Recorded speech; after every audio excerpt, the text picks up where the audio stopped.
Corgi is training harder for the battle ahead. He's been locked in the washing machine to build up his strength. But after a few steps, Corgi can't keep up with the spinning speed. He collapses to the floor in exhaustion. This is followed by strength training. But having grown up in the palace, how could he possibly carry this load? His friends then taught him a Chinese kung fu routine. During the balancing exercise, Corgi couldn't hold on for 3 seconds and fell off. Next up was lumbar strength. Roy tried his best, but couldn't pull a bit, and he ended up bouncing himself back up. The last step was boxing. He was screaming on the floor in pain as he threw a punch. Roy, who hadn't suffered before, did the rest of his training. He didn't meet any of the standards. Soon the fight between Roy and the dog began. The dog was all muscular. He was the boss of the dog fighting ring. Roy was too scared to speak before the fight. On the advice of his doggy friends, Roy climbed on top of the pole as fast as he could. The dog boss didn't panic and laughed at Roy for a while before. In a couple of seconds he was after him. In no time the dog boss had thrown Roy down. The dog boss grabbed Roy by the neck and prepared to throw him into the fireplace. Luckily Lisa, who loves Roy, came along just in time. She quickly turned off the electric switch and the stove. This not only saved Roy's life again, it also attracted the feeder to him. The dog boss had to let Roy go. He went back to his cage. The next day Roy was adopted by a dog lover, but Lisa wasn't so lucky. Roy thought that Lisa would be in danger if she was left alone, so he broke free and returned to the shelter. Meanwhile, the dog boss was looking for trouble with Lisa. Roy suddenly pushed in the door, uniting with the other dogs, and they took down the vicious dog boss. After leaving the shelter, Roy took his beloved dog back to the palace, but to Roy's surprise,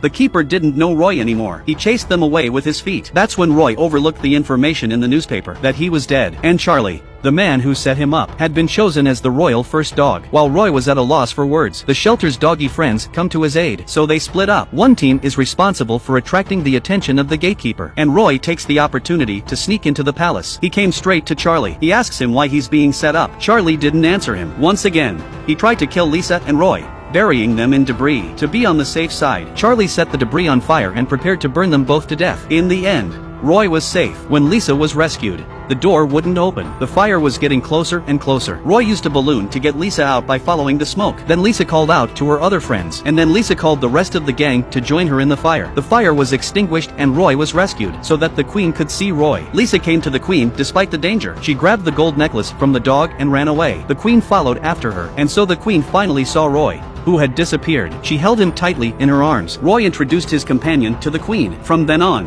the dogs never had to wander. Roy lived a happy life with them, and Charlie was sent by the queen to Rice. He became the son-in-law of Turn.